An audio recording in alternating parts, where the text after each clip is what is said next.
ఏ బాటైనా పర్వాలేదంట, సమయంతో సాగటమే మన సింపుల్ సిద్ధాంతం.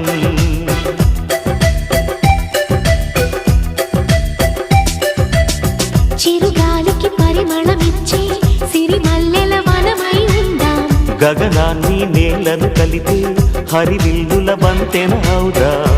ఆనందం అంటే అర్థం మనమందా, ప్రతి పూట పాటై సాగే హుషారు సరిగమలో. ఎన్నో ఎన్నో రాగాలుండే సంగీతం కాదా, చల్లకి నవ్వుల కేరింత.